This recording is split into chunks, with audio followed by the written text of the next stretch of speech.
양의 결정체인 이것을 집안에 두면 건강운과 재물운을 모두 잡을 수 있습니다. 안녕하세요. 희망나무TV 이다경입니다. 잘 먹고 잘 사는 것은 우리 모두의 소망일 텐데요.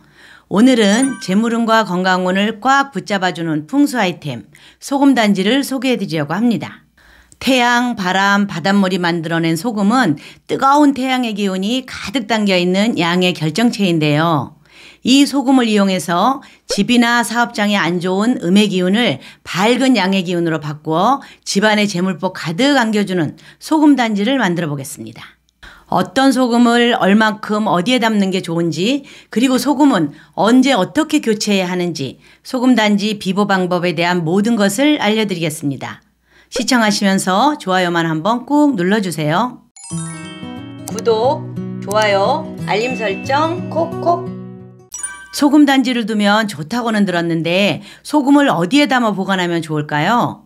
소금단지는 재질이 중요한데요. 요즘 주방에서 많이 쓰는 플라스틱이나 유리, 비닐팩에 담아 놓으면 될까요? 라고 질문하시는 분이 계십니다.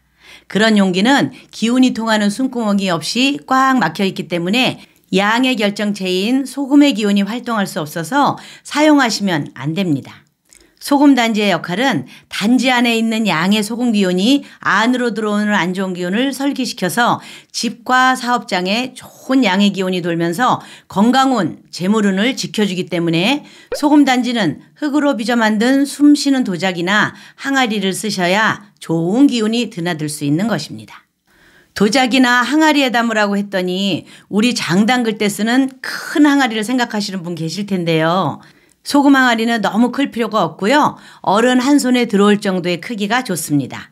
소금 안에 들어있는 소량으로도 양의 기운이 충분하기 때문에 오히려 담는 그릇이 크면 관리가 힘들 수도 있으니 너무 큰 것은 피해 주세요.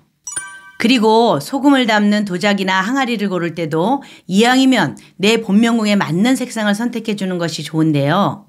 본명궁이라는 말이 생소하신 분이 있을 것 같아 간단히 소개해드리면, 본명궁이란 태어날 때 타고난 선천수, 즉 사주팔자를 개운시켜주는 개운법 후천수입니다. 본명궁에는 목화, 토, 금, 수 이렇게 5가지 기운이 있는데요. 내가 어디에 속하는지 나이대별로 본명궁표는 영상 끝부분에서 확인해 주시고요. 확인하실 때는 음력생일 아니고 꼭 양력생일을 기준으로 찾는다는 점 참고해 주세요. 본명궁별 좋은 색상을 간단히 살펴보면요. 본명궁 목이신 분은 푸른색, 검정색이 좋고요. 화이신 분은 붉은색, 푸른색 계열, 토이신 분은 노란색, 붉은색 계열, 금이신 분은 흰색과 노란색 계열, 마지막 본명궁 수이신 분은 검정색과 흰색 계열이 좋습니다. 본명궁에 맞는 소금 항아리까지 잘 골랐다면 이제는 소금을 넣어주면 되는데요. 소금하면 음식할 때 자주 사용하는 죽염, 꽃소금 같은 것을 생각하시는데 소금을 항아리에 넣을 때는 간수가 잘 빠진 천일염을 넣어주셔야 합니다. 또 소금이 좋다고 해서 항아리에 꾹꾹 눌러 가득 담는 분들 계실 것 같은데 가득 담지 마세요. 왜냐하면 소금과 기운들이 잘 순환할 수 있어야 하는데 너무 가득 차 있으면 기운이 움직일 공간이 없어서 제 역할을 할 수가 없습니다.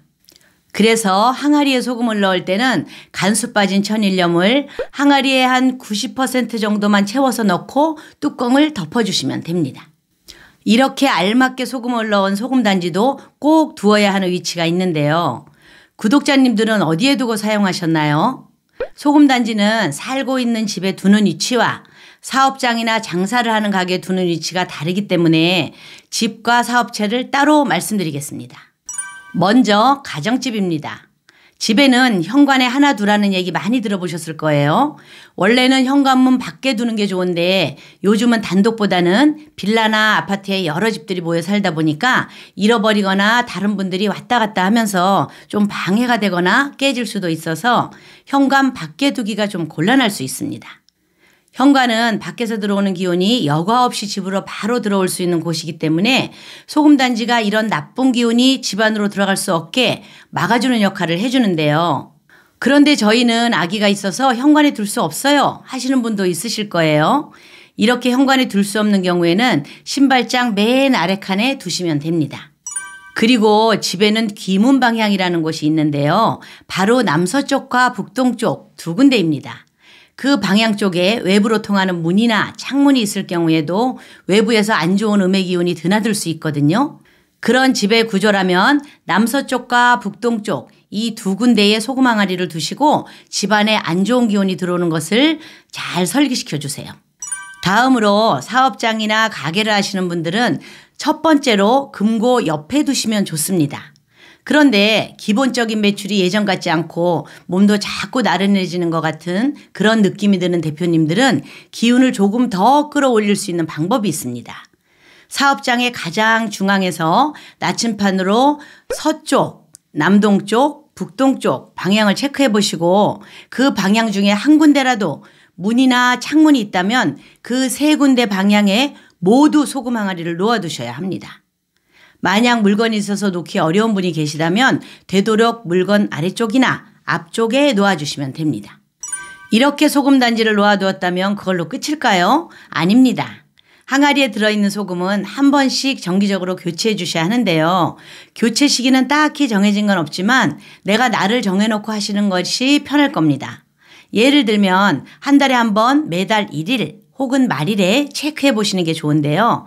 항아리에 소금을 손으로 이렇게 만져보면 처음 천일염 그대로 보슬보슬하게 있는 상태일 수도 있고 조금 굳었거나 물이 좀 질퍽거리게 생겼을 수도 있습니다. 처음 상태 그대로면 그냥 두시면 되고요. 소금이 좀 굳었거나 물이 생겼다면 바로 교체해 주셔야 합니다. 소금이 음기를 쫙 빨아들이고 양의 기운을 내뿜기 때문에 안 좋은 기운이 많은 공간일수록 소금이 빨리 굳거나 물이 생기게 됩니다. 이렇게 음기 가득한 소금은 비워주고 항아리도 깨끗이 닦아준 뒤에 양기 가득한 새로운 천일염을 넣어주시면 되는데요. 이렇게 교체한 소금을 어떤 분들은 아깝다고 음식할 때 사용하면 안 되냐고 하시는데 그러시면 절대 안 됩니다.